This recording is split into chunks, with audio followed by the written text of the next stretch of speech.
আমাদের জীবনে যদি দেখেন তাহলে প্রবলেম একটা যাইতো আরেকটা আসে। নানা রকম প্রবলেমে আমরা জর্জরিত হয়ে যাই। মনে রাখবেন, আপনি যত বড় মাপের মানুষ হবেন, আপনার জীবনের প্রবলেমের সাইজ তত বেশি বড় হবে। আপনি যদি মানুষ ছোট হন, আপনার প্রবলেমের সাইজও তত ছোট হবে। আপনি যত বেশি সমস্যার সম্মুখীন হবেন, আপনি তত বেশি গ্রো করবেন। আমাদের জীবনে যখন কোনো সমস্যা হয় বা কোনো ঘটনা হয়, তখন এই ঘটনার ৩ টা দিক থাকে। একটা হচ্ছে ঘটনা বা ইভেন্ট, দ্বিতীয়ত হচ্ছে ঘটনার আউটকাম, এই ঘটনা থেকে কি আউটকাম এসেছে, আর তৃতীয়ত হচ্ছে রিঅ্যাকশন, আপনি কেমন রিঅ্যাক্ট করলেন। সমস্যা তো হবেই স্বাভাবিক, এর ভেতর থেকে আউটকামও কিছু না কিছু একটা আসবে। এখন আপনার কাজ হচ্ছে রিঅ্যাকশন। আপনি এই সমস্যাটাকে কি সমস্যার মতো করে দেখছেন? নাকি এটা থেকে কোনো সম্ভাবনার চোখে দেখছেন? আপনি কিভাবে রিঅ্যাক্ট করবেন এর উপর ডিপেন্ড করে সমস্যাটা কত বড় বা সমস্যাটা কত ছোট।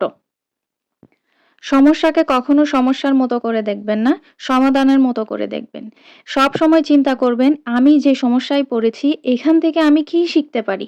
এই সমস্যাটা আমার জীবনে এসেছে কি শিখানোর জন্য? কি শিক্ষা দিতে এসেছে সেই সমাধানটা খুঁজে বের করুন। আপনি যদি চিন্তা করেন যে এই সমস্যাটা আমাকে দুমড়ে মুছে ভেঙে দিচ্ছে, তাহলে আপনি কখনোই সামনের দিকে এগিয়ে যেতে পারবেন না। আপনি সমস্যাটাকে যদি একটা লেসন হিসেবে দেখেন, আপনি সামনে এগিয়ে যাওয়ার একটা সিঁড়ি হিসেবে দেখেন, তাহলে দেখবেন সেই সমস্যাটা আপনাকে সামনের দিকে এগিয়ে নিয়ে যাচ্ছে। আপনার কাছে সেই সমস্যাটা আর সমস্যাই মনে হবে না। দেখেন, প্রবলেমকে নিয়ে এত ভাবার কিছু নেই। সব প্রবলেমের একটা শীর্ষবিন্দু আছে। সব সমস্যার সমাধান আছে। প্রবলেমটাকে নিয়ে না ভেবে এর কি সমাধান সেটা নিয়ে যদি আপনি আস্তে, আস্তে লিখেন, এর সমাধান কি, কি হতে পারে? ৫-৬ টা পয়েন্ট আপনার খাতার মধ্যে লিখেন, তাহলে দেখবেন আপনি আস্তে, আস্তে সেই সমাধান খুঁজে পাচ্ছেন। আপনার কাছে সে প্রবলেম আর প্রবলেম মনে হচ্ছে না। আচ্ছা, সমস্যাকে সমস্যা বলে মেনে নিতে হবে আগে। আপনি যদি মেনে না নেন, তখন আপনার ব্রেইন এটা যে একটা সমস্যা সেটা প্রমাণ করতে গিয়েই আপনার সব এনার্জি ব্যয় করে ফেলবে। আপনাকে আগে অ্যাকসেপ্ট করতে হবে, হ্যাঁ, এটা একটা সমস্যা। এরপর আপনি সলিউশনে যেতে পারবেন। এর সমাধান কি হতে পারে? আপনি ৭ থেকে ১০ টা সমাধান লিখেন। এবার দেখেন, ব্রেইন কিন্তু সমাধান নিয়ে ভাবতে শুরু করে দিয়েছে অলরেডি।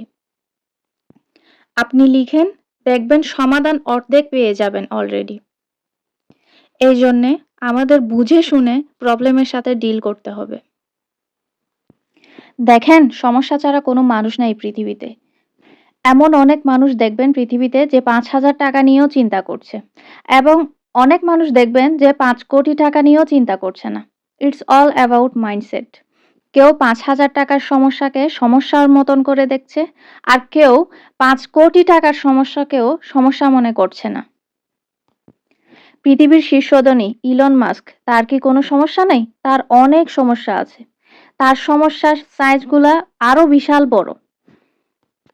আমেরিকার প্রেসিডেন্ট ডোনাল্ড ট্রাম্প, তার কি সমস্যা নেই? অবশ্যই আছে।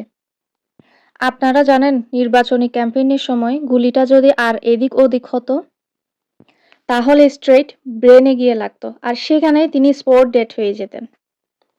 গুলিটা কান টাচ করে কান থেকে রক্ত ঝরেছে, এইজন্যে আমরা সমস্যার কাছে হার না মেনে সমস্যার সমাধানের দিকে তাকাবো। দেখেন, ইউনিভার্স যখন কারো কাছে সুযোগ পাঠান, তখন সেটাকে সমস্যার চাদর দিয়ে ঢেকে তারপর পাঠান। আপনাকে সমস্যার চাদরটা খুলতে হবে, তারপর সম্ভাবনাটাকে বের করে আনতে হবে।